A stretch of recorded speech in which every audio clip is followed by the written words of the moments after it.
Today's Ask Me Anything goes out to the center of the universe, who says, when you're training the dogs, how quickly do you progress them to learn new things? Can you teach him all these things at once, or is it better to teach them things like recall, sit down, etc., before moving on to new things? Well, that's really going to depend on the dog. I like to imprint a dog with, expose them, I should say, to all kinds of things. Everything I want them to learn, I want them to learn early on. I want them to understand that we're going to be doing this, or we're going to be doing that, we're going to be doing recalls and send outs and biting and smelling things and all these kind of things early on. Whatever you teach the dog early on, you set as an imprint for the dog for what they're going to be doing later. When you try to introduce new behaviors later on in a dog's life, it becomes harder on the dog to understand those things. So I try to get all your basics down and introduce dogs to environments and people and pressures that they need to face later on. Now that'll be different if you're going to do protection dog stuff with your dog,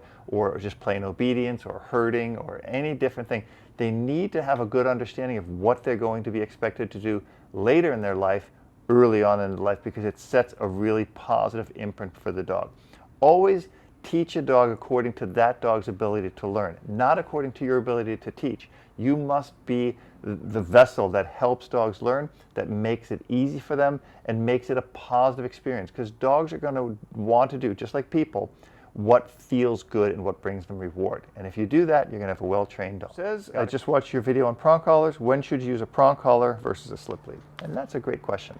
So the reason to use a prong collar is for a dog that doesn't understand the pressure of a slip lead. So a slip lead can sometimes start to choke a dog because the dog doesn't understand how to get away from that slip lead. In other words, that collar is pressuring, is getting tighter and tighter and tighter on the dog, and the dog hasn't either been taught or doesn't understand the pressure of how to back away from it, how to turn off that pressure.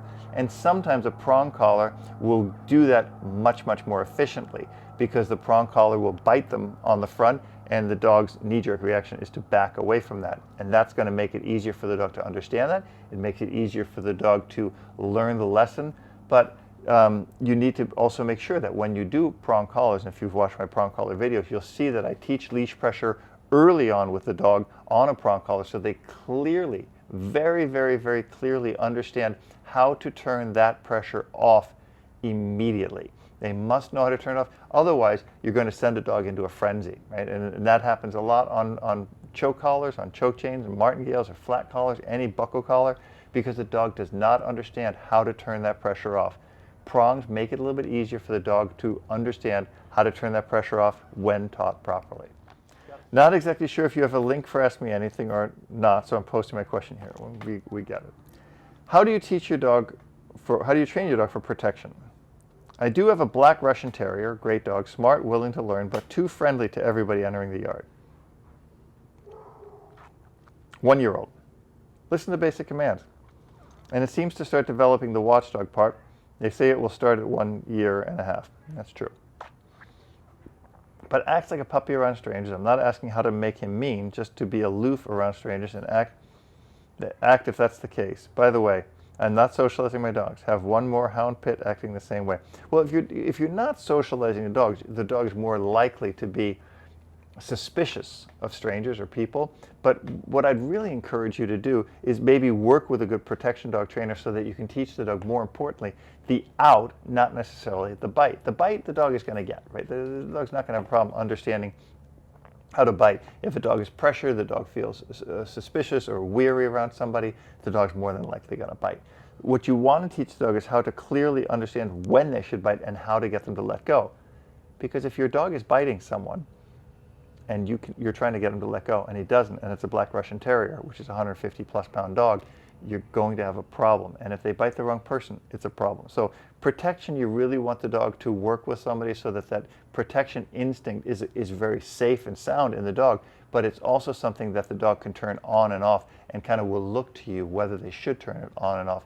And that's going to keep your dog a lot safer than if you just let the dog just willy-nilly make decisions. We don't want our dogs to make decisions on their own. We want them to make decisions based on what we've taught them or what we're asking them to do. That's imperative for the dog to be safe and for you to be safe. And that's really what you want to look at. So look at French Ring, look at Mondio, look at IPO for something that will give your dog the structure they need to do the protection that you're asking him to do.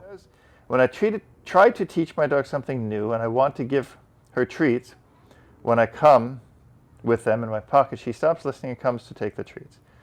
1-year Labrador, she knows to sit, to lay down. I'm trying to teach her to stay. So what you're saying to me essentially is the dog is coming to you when you're asking the dog to stay, and the reason the dog is doing that is because you have treats. And you need to teach the dog that the dog only gets the treats when you dispense the treats. Not just because you have the treats. Just because you have the treats doesn't mean the dog gets the treats. You decide when to give the dog the treat, and that's going to make the lesson a lot easier for the dog because you're going to control this. The more structure you give your dog, the more the dog understands the boundaries that you can have a treat but not give it to her, the easier it will become with your dog. Make sure your dog understands a good leave it, some good basic obedience, that you're in control, that you decide when the dog can eat, when the dog can't eat, when the dog can have things, when the dog can't have things, when to sit, when to come. Correct the dog. Just if the dog comes up to you and you have a treat, no, sit, wait there. Teach your dog the leave it command. I've got a video on how to do that. And the dog should know that when you say leave it, it's leave it. When you give the dog the treat, then the dog can have the treat. But it's all about structure, and it's all about being in charge and in control without being a bully, right? You're not going to beat your dog up about these things, but you're going to get your dog to understand that you're in control, that you're in charge, and that you will determine when the dog can have something and when they can't have something. That is the imperative factor. And that'll help you have a really nice relationship with your dog. Got a question? Ask me anything. Also, be sure to check out my website at robertcabral.com for the best dog training available anywhere.